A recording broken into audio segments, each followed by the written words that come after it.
Good afternoon to you, and thank you for joining us here on Pan-African Television. This is Pan-African News, coming to you live from our studios here at Abilimpi, number 48, Suwanika Street. We're also streaming live on Facebook and across 46 neighboring countries via satellite.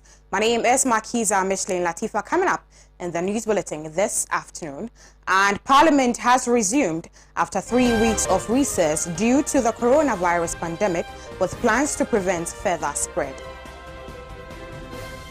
Also coming up, Ahafu Regional Minister Designate grilled over role in MP's visa fraud.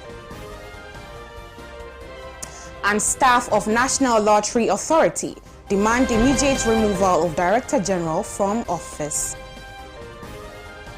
And in business, we look at the effect of COVID-19 on the arts and crafts sector. We've got details of these and many more stories coming up in the next 60 minutes. Please don't go away.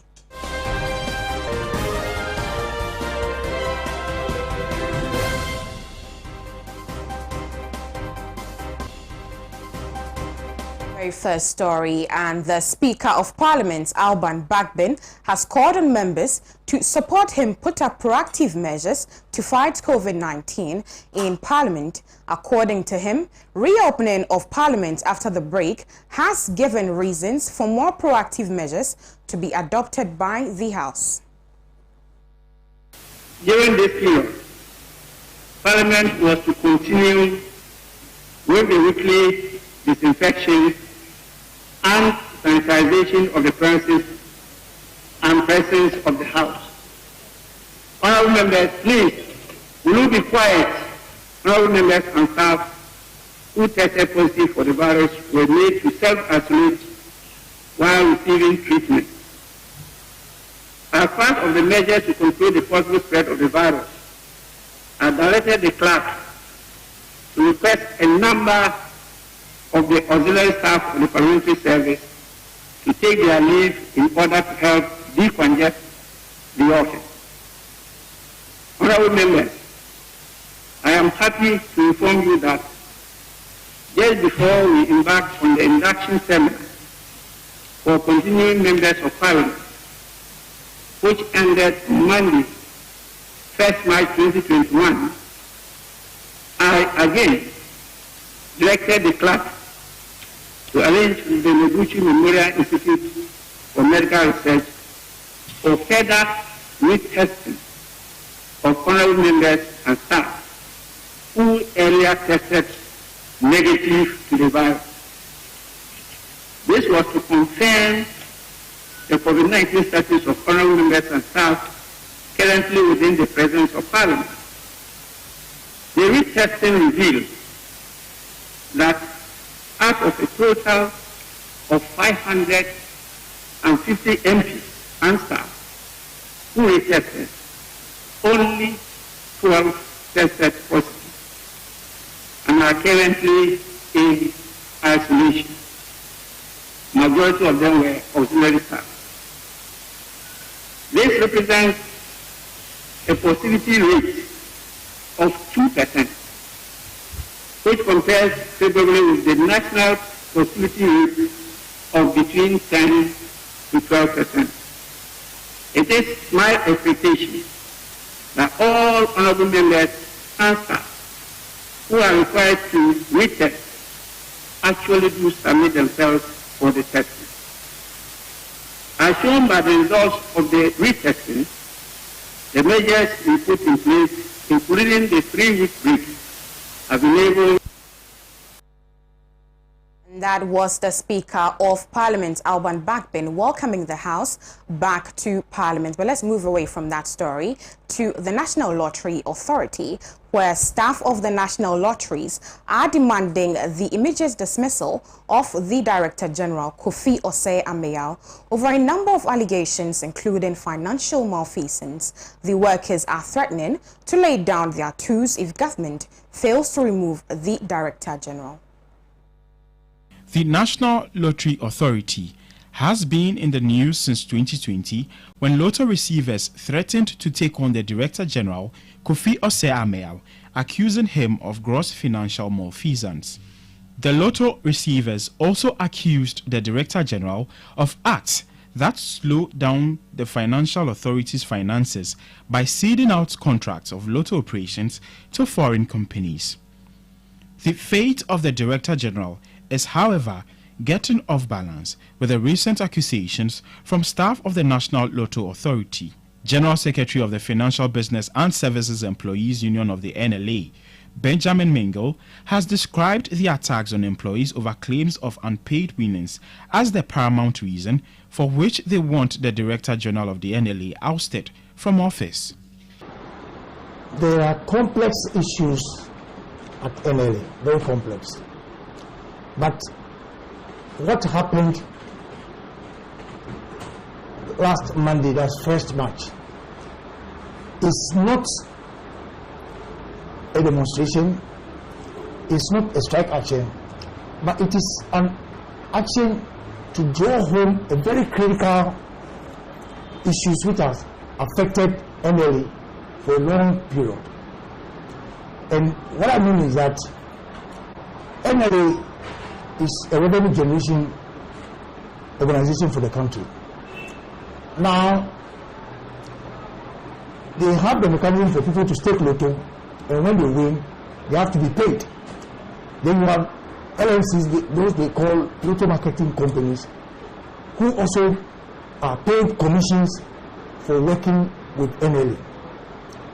And what has brought this whole thing up is that there are claims that people who have won since April last year have not been paid their wins. Assessing the amount owed to clients nationwide, the General Secretary of the Union says it will be in the region of 10 million Ghana cedis. Going forward, he states categorically that the Employees Union will resort to other provisions in the National Labour Act to drum home their agitations if issues surrounding the NLA are not resolved. But I'm even getting the figures gradually. But there are if you just a cursory assessment, if you do it countrywide, you get close to 10 million Ghana cedis.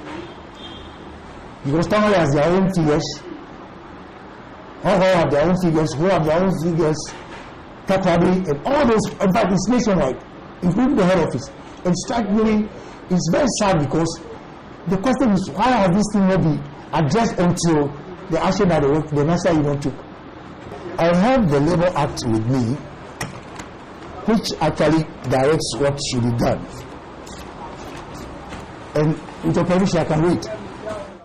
Story, the Appointments Committee of the Parliament has assigned reasons for withholding consideration for the approval of 5 minister designates. Ranking Minister of the committee, Haruna Idrisu, highlighted the reasons during Tuesday's voting of some regional minister designates.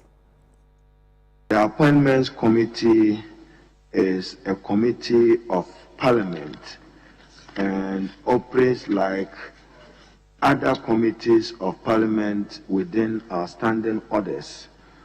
We plays a critical role in the scrutiny and assessment of the President's nominee for office of Ministers of State, Deputy Ministers of State, and other bodies that require parliamentary approval.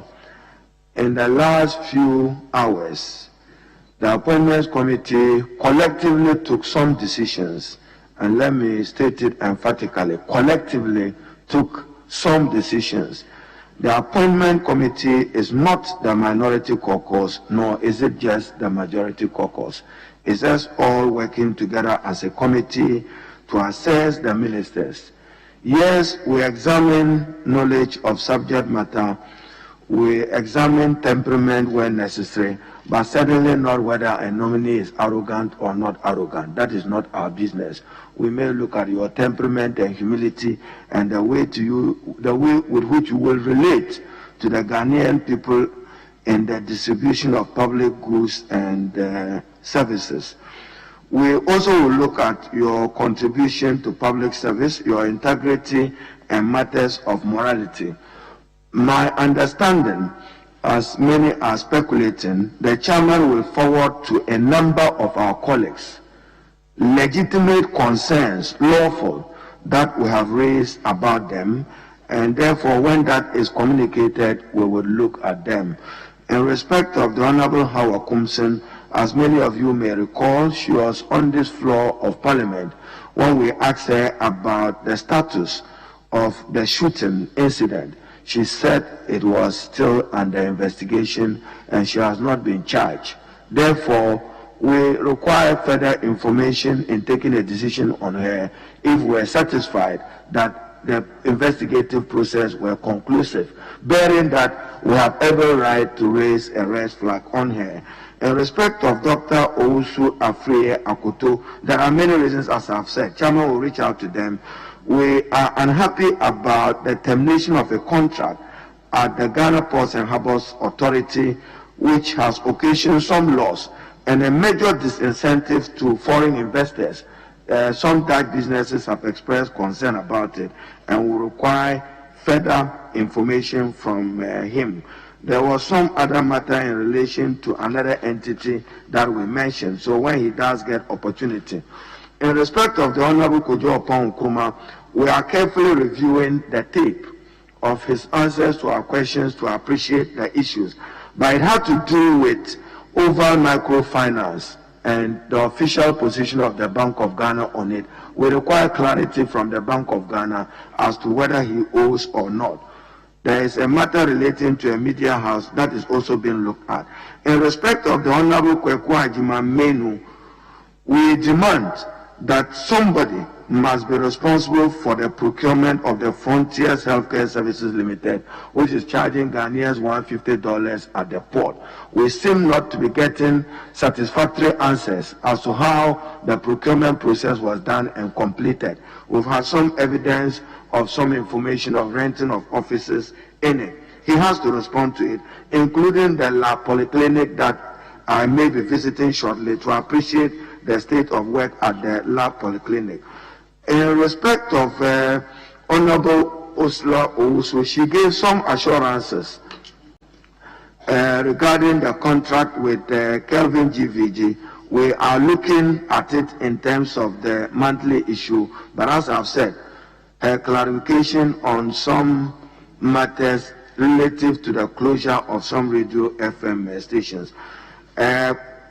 So when they appear before our committee, we'll look at it. Kwesi Amoakwata is just to respond to the issue of a PPP contract which was signed for the Tema Motorway expansion, which figures increased from $480 million to $570 under PPP. There's no cabinet or parliamentary approval, and the PPP law have been signed. We are elucidating further information with him on this to get clarity from him on the status of it. I don't think that people should conclude that there is some wrongdoing concluded by the Appointments Committee or untoward issue. Honorable Godfred Dami will also respond to some matters relative to his role at the PPA. So let it not be said anywhere that the Appointments Committee, particularly led by the minority, are assessing people based on whether they are arrogant or not. We are simply, in respect of some persons, demanding better particulars in respect of some roles they played in their public life to appreciate it. So Chairman will be inviting the nominees to meet the committee, but essentially not in camera. We'll deal with them at our committee level. But Chairman, let me conclude by saying that in the decisions that we take, we are guided by Article 94 of the Constitution. Minimum requirement to be minister and minimum requirement to be MP, and whether you have any proven criminal record or whether there is a commission of inquiry that has indicted you, which findings have not been set aside. Those will be the primary parameters of our decision. So subject to satisfactory responses of this, we will collectively take those decisions.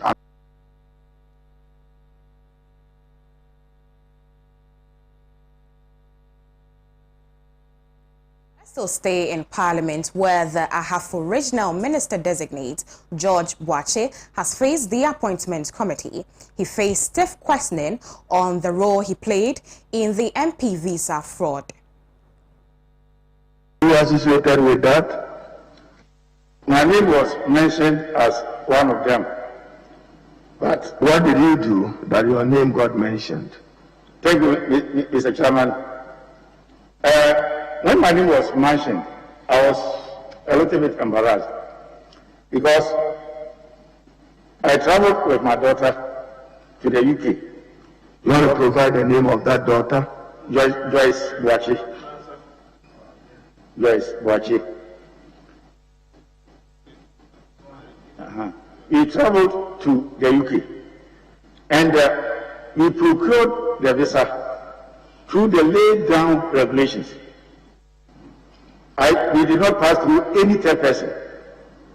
And when the news came out, the agent said that he used our diplomatic passports. But I didn't use my diplomatic passport. I used my black passport. At that time, the black passport had not expired. Call it the ordinary passport. Ordinary passport. Thank you, Chairman. So he went. We were to spend 1 month.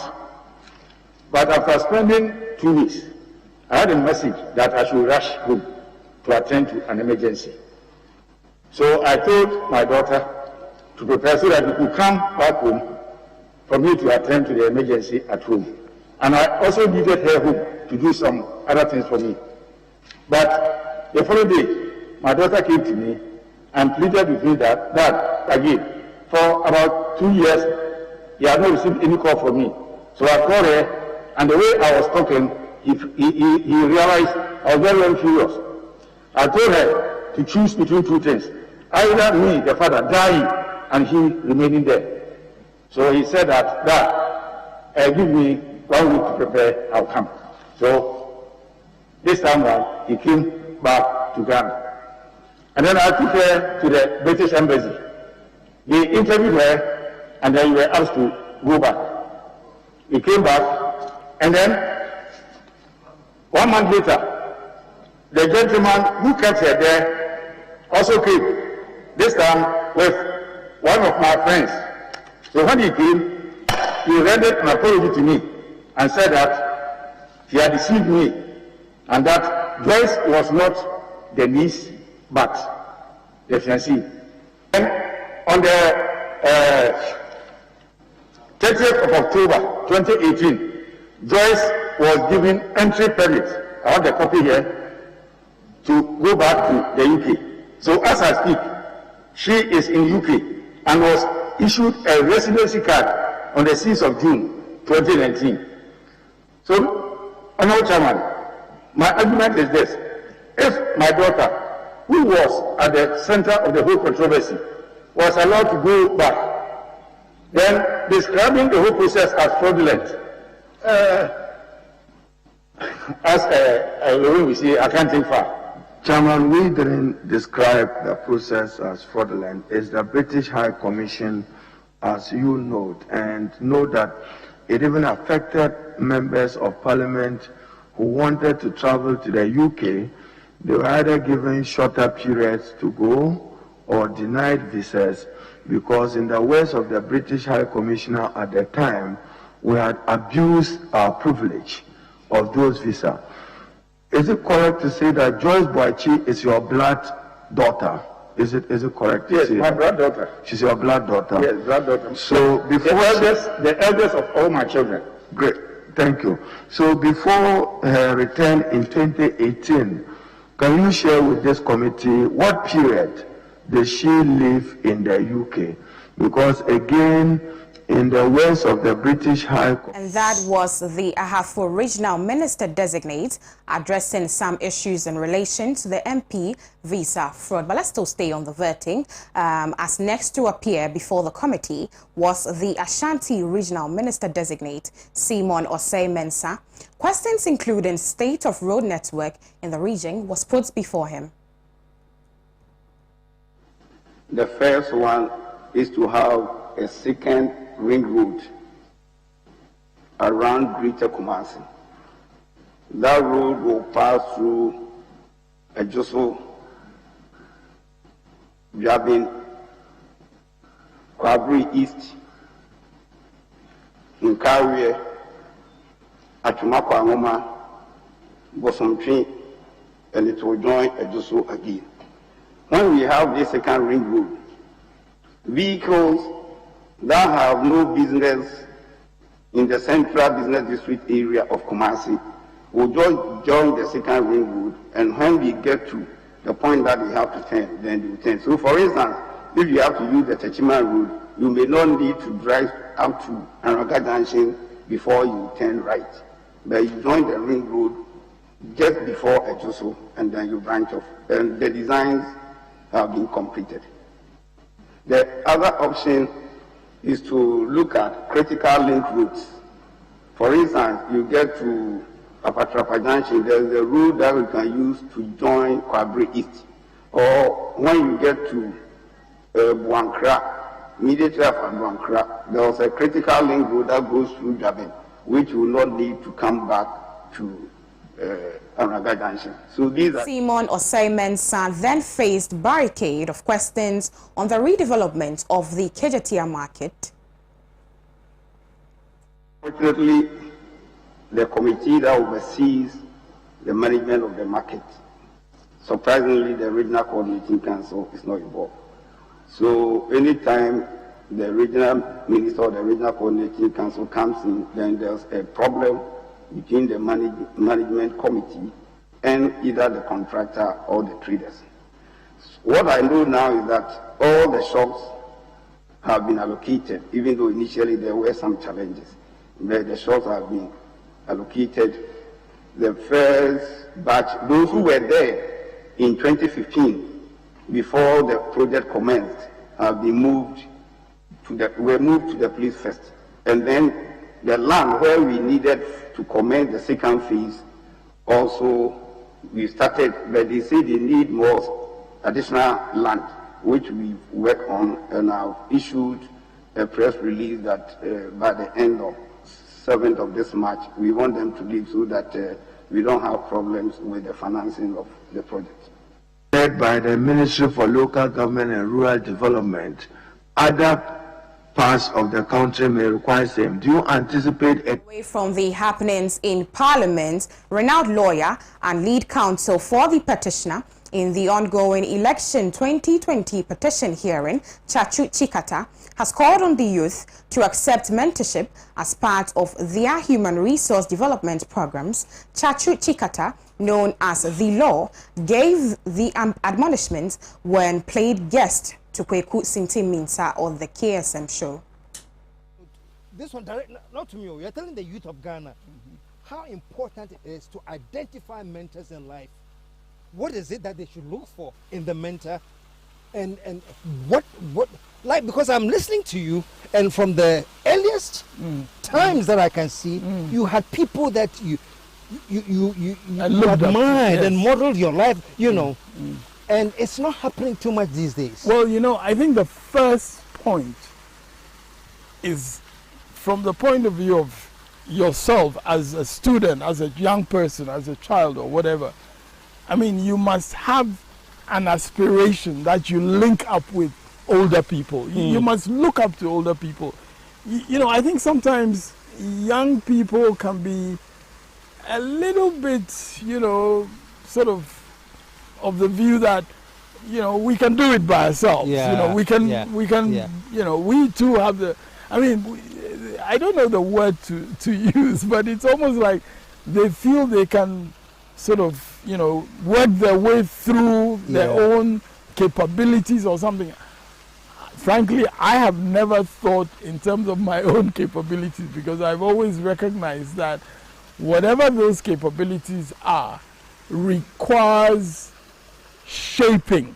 You know, it requires shaping, it requires not only mentoring in a direct one-on-one sense, but it requires the creation of a framework for you to thrive. You know, a framework, like I was saying, the framework of Accra Newtown Experimental School with a headmaster like that, the framework of Mfanspim School with a headmaster like that, and teachers like that. That kind of framework is very important. So when you have the opportunity in that framework, then you start relating yourself to individuals who also begin to show an interest in you because you are showing an interest in the work that they're giving you. You start making sure that you live up to whatever expectation they set for you. You know, when I went to the law faculty, for instance, as I said, I was interested in borrowing books from all these lecturers because, you know, when I was reading, you know, from those books, I would then go back to the people who lent me the books and have a dialogue with them. You know, so once you show an interest, then people can reciprocate in paying attention to you. And in the same way, of course, when I was a lecturer in Legon, there were people that I also took in hand because I saw them having an interest and I needed to encourage that. You know, so I think it's very important for us all as young people. I'm still a young man, by the way. Yeah, for us all, you know, to see to what extent we can derive value. You know, let me tell you something very important. In my legal practice today, when I have the occasion to do a court case, a lot of work gets done for me by young lawyers. They are not seen, they are not out there, you know, but a lot of work. There's a network of people that I know I can count on for doing research, for actually engaging in arguments with me. And of course, best of all, I have 3 other siblings who are lawyers. So being able to engage in a constant dialogue and so on, you know, it sort of agitates your mind, and you can't be complacent, you know. So when you're developing an argument and you have, you know, your youngest brother, you know, tear it to bits, even before you have brought it out, you know, in public, then you can be sure that you shape that argument better. And I think that goes beyond the point about the mentoring, you see, because I'm saying that in any professional context, you should also gain the benefit of a network that is not just a network of, you know, people, praise singers or people who just lap up whatever you say, but people who are prepared. That was lawyer Chachu Chikata speaking on the essence of mentorship for the youth and encouraging them to identify mentors in their various fields. But let's go back to Chachu Chikata, who described his 8-year jail term as a blessing in disguise, as he had the opportunity to study and understand aspects of the law that he was not taught in the lecture rooms. Unfortunately, in the way this country works, I had been involved in GMPC under President Rawlings, and I was obviously seen as somebody that was close to President Rawlings, and a lot of credit obviously has to be given to his, you know, interest at the time in developing GNPC and creating a new legal arrangement for oil and gas, because oil and gas previously was just part of mineral resources generally. Unfortunately, in the nature of this country, once a new government came, 2001, they wanted to throw overboard the things that he had been doing. And of course, you know, I had headed GMPC during all that period, and I became a target. It's as simple as that. I became a direct target, and they had to find something. And the reason I say I wasn't blindsided is because, frankly, I could see from the beginning of 2001 the determination by hook or by crook to find something against me. I could see that. And that's what led to all these exciting legal cases also. The fast-track court, I went to the Supreme Court. The fast-track court was declared unconstitutional.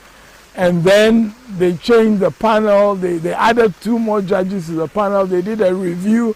You know, in those days, you know, I mean, there were people criticizing the judges who made a decision in my favor. In fact, you should go and listen to what President Akufo-Addo, who was Attorney General at that time, you should see some of the things he said about the judges who gave a decision in my favor.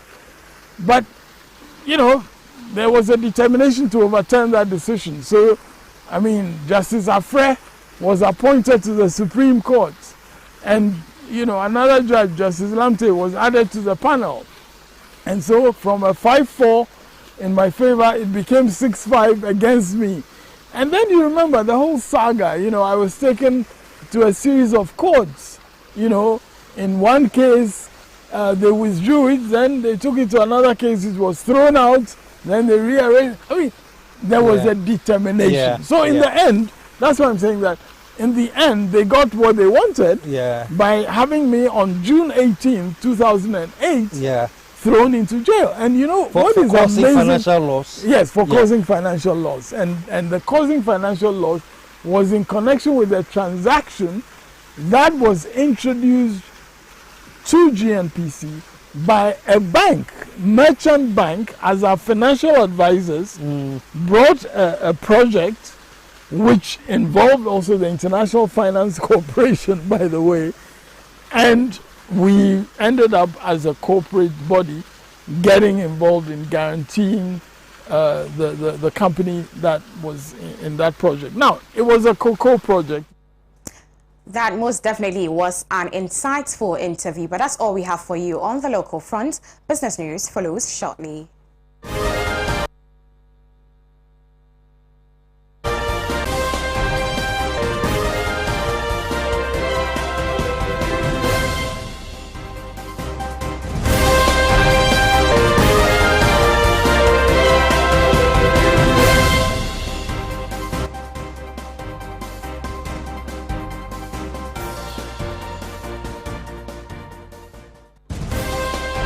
In the world of business, the creative arts and cultural sector, including tourism, has not been shielded from the effects of the COVID-19 pandemic. For arts and craft dealers in Accra Regional Center for Culture, the pandemic is causing serious economic hardship as their businesses have not been exempted from the consequences of COVID-19.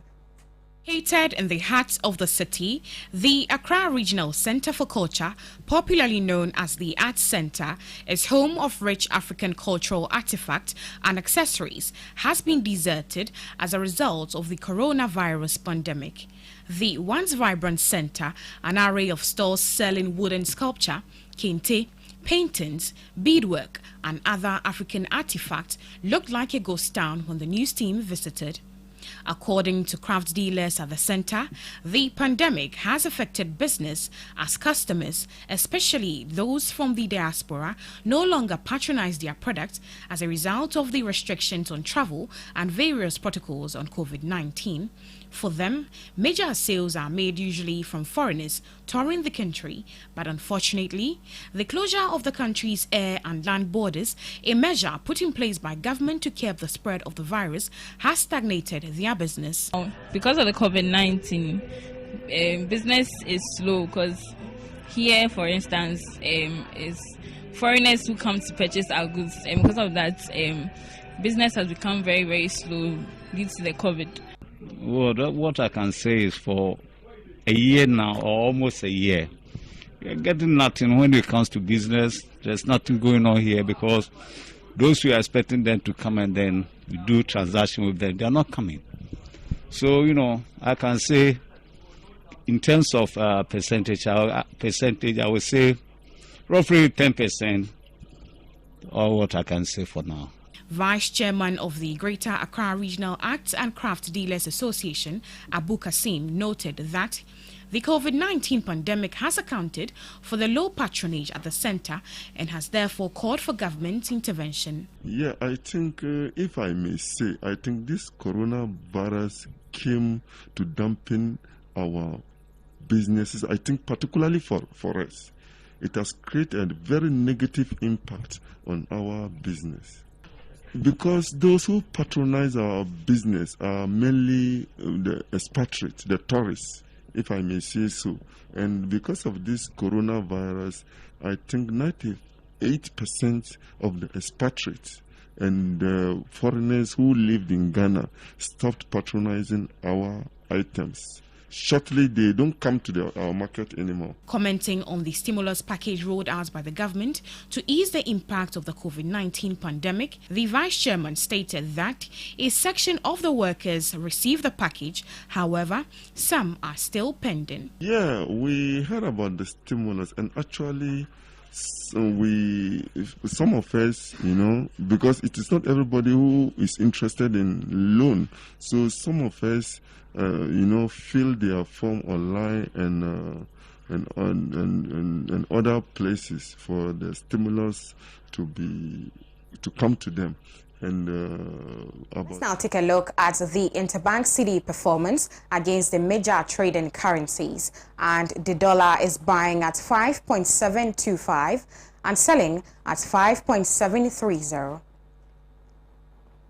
The pound is buying at 7.974 and selling at 7.983. And the euro is buying at 6.894 and selling at 6.901. The naira is buying at 71.541 and selling at 71.541. And finally, the CFA is buying at 95.044 and selling at 95.146. And this is coming from the Bank of Ghana. But that's how we end the business news right here on Pan African News. International news is up next.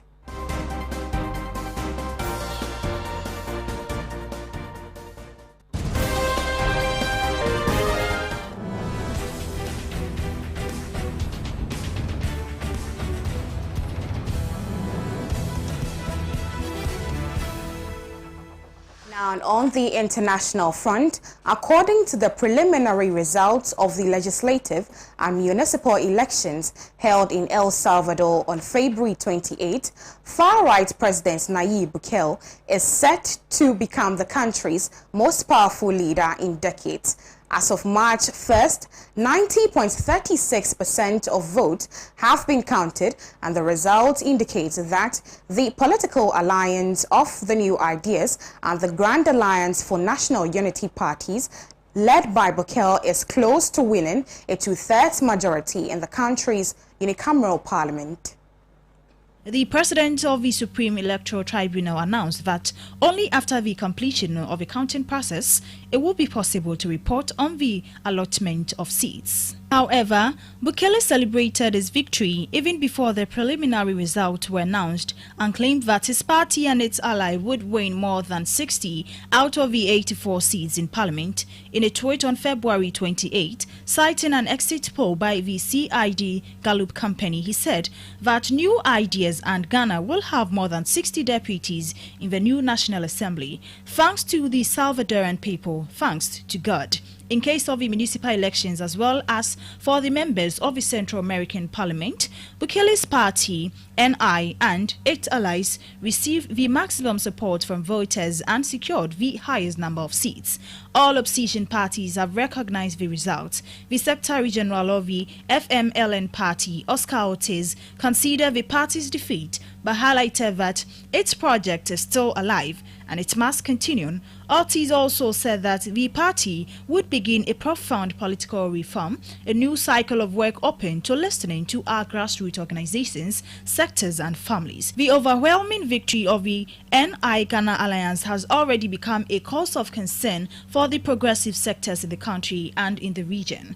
The two-thirds majority gives immense power in the hands of the authoritarian president and his administration. Bukele, who occupied the parliament alongside armed police and military to pressurize the opposition legislators to approve a $109 loan to arm the security forces, unleashed a harsh crackdown against imprisoned gang members, disobeyed the Legislative Assembly and the Supreme Court rulings, promoted hatred and violence against opposition, can approve loans, pass laws, promote constitutional reforms and fulfill his neoliberal agenda in the country without the need to reach agreement with other political movements. Credit goes to our international partners, the People's Dispatch. Eve Edwards is on standby with the latest in sports.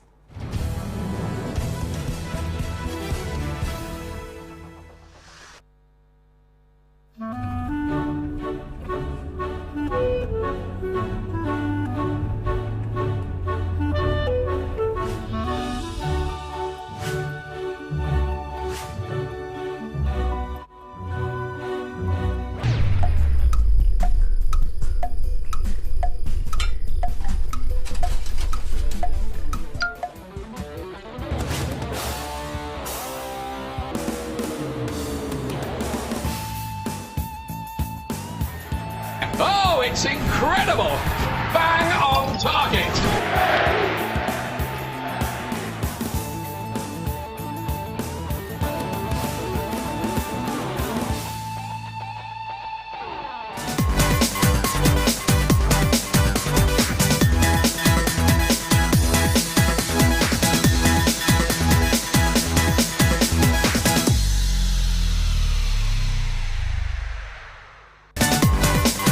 Still watching Pan-African News live on Pan-African TV. Now let's do some sport. Premier League side Accra Great Olympics has parted ways with 9 players in what is termed a mid-season clear-out. A statement issued and signed by the club wished the players well in their future endeavors. The players include midfielders Sunday Al Hassan and Mujib Abdul Hakim, who joined the capital-based club from King Faisal Babes at the beginning of the 2020-2021 season. Also out is Ahmed Tijani, who had been at the club since November 2019. The former Hearts of Oak youth striker picked up an injury just before the start of the campaign, but couldn't break through the first team after recovering. 6 other players allowed to leave are Roger Saki, Mustafa Zakaria, Godfred Odamite, Maxwell Dodu, Roland Gretman, and Stephen Bruce Tago. Great Olympics, who have been impressive under Daniel Walker, are currently second on the league table with 27 points after 16 games. They will be hosted by Informed Dreams FC at Dewu on Sunday.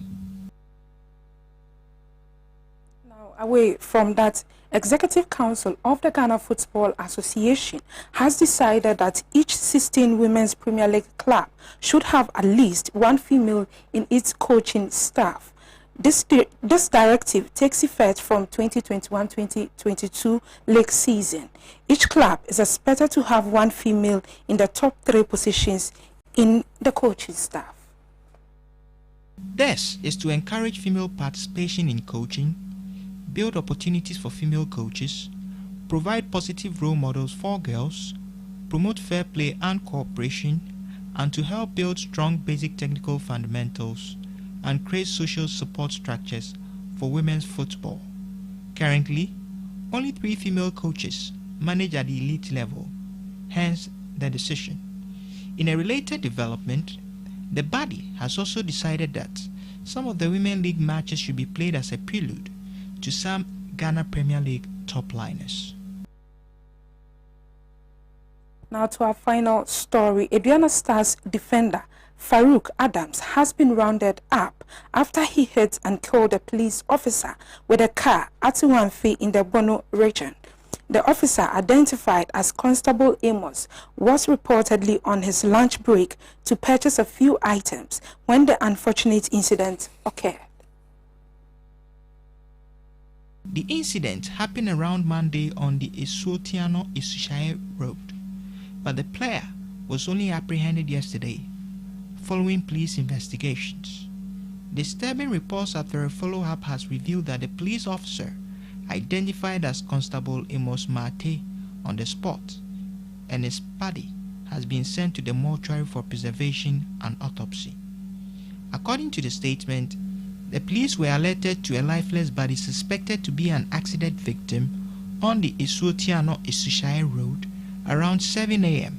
on Tuesday. When police officers arrived at the scene, they discovered that the body was that of Constable Amos Mate, and investigations immediately commenced, leading to the arrest of the Aduana Stars centre-back.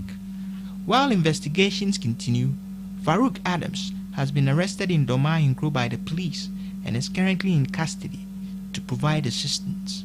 He is set to be arraigned in court today. The 30-year-old joined the Aduana Stars from Elmina Sharks in January 2018 on a 2-year deal and only recently extended his contract in January 2021 for a further year. Now, for sport entertainment is next.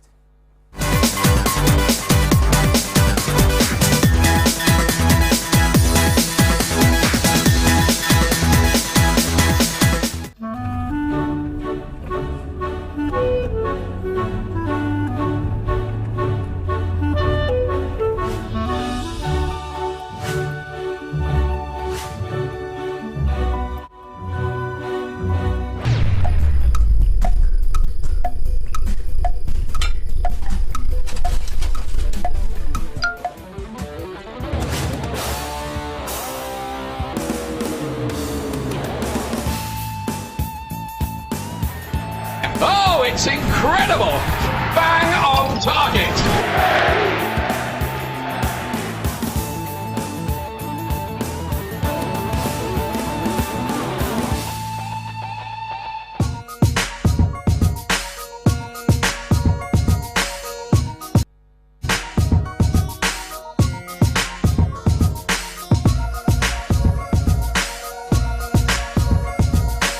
Food and lifestyle segment, and coconut water has become a very trendy beverage in recent years. It is tasty, refreshing, and has loads of benefits to your health. They grow on large palm trees, scientifically known as Cocos nucifera, but botanically considered to be a fruit rather than a nut. Let's take a look at the health benefits of coconut. Coconut has a lot of vital nutrients, including minerals, that most people don't get enough of. Coconut water forms naturally within the fruit and holds 94% of water with very little fat. Coconut water is a good source of fiber, vitamin C, and several important minerals such as carbohydrate, magnesium, manganese, potassium, sodium, and calcium.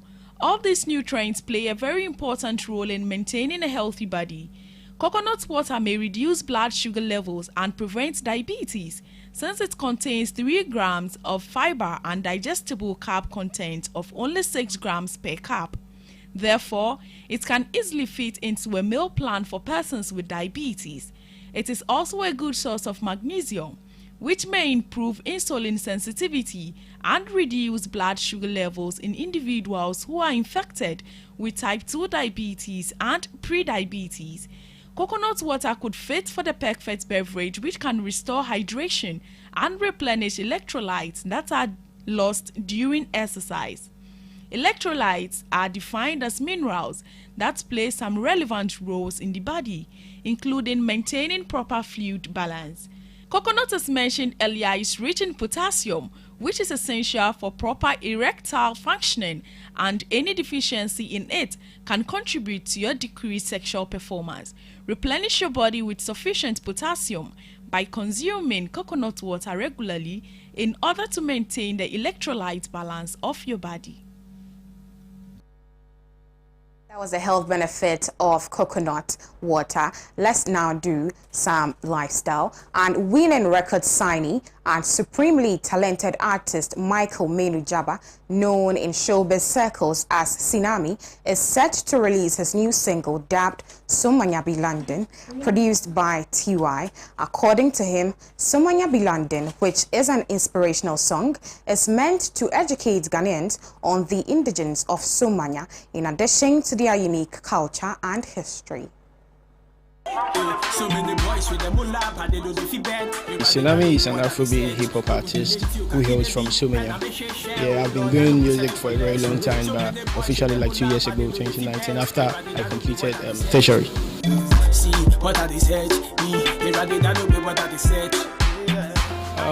My new song, the title of my new song will be Somanya Be London. Yeah, that vibe, the drill vibe. Yeah, it's a drill song, and that song contains a lot of details about where I'm from, as in painting a picture of and changing narratives of what people think about we Somanya people or Krobos in general. Yeah, so that's also. Trouble sun rising out from the east. Tsunami standing out what the time to see it. And I'm in flexi and I make a motivate the street. Telling the boys to be what the streets. This song being the first release of the year, I have to start with where I'm from. I don't have to forget my people and just go on with whatever.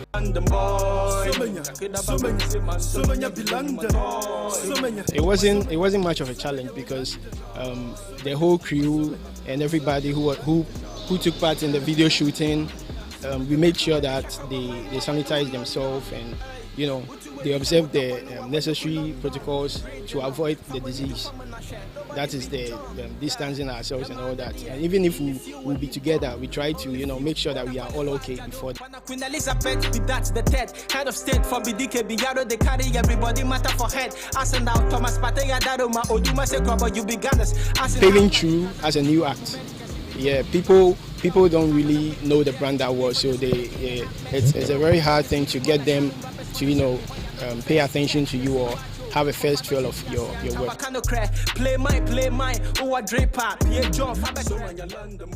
You should expect a lot from Tsunami, good music and actually good personality and good vibes. I have a lot of songs which me and my team we've been working on, and I wouldn't say much or blow my trumpets, but you guys should expect nothing more than fire.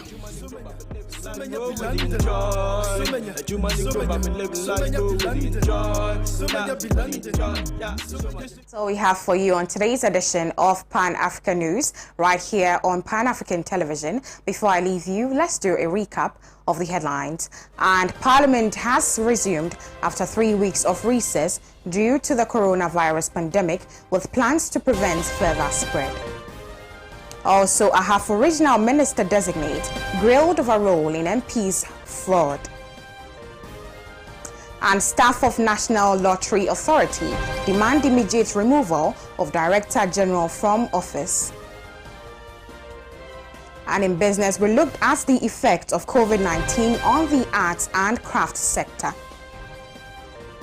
As usual, I want to say thank you for spending 60 minutes of your afternoon with us here on Pan-African Television. My name is Makiza Micheline Latif. Many thanks for watching.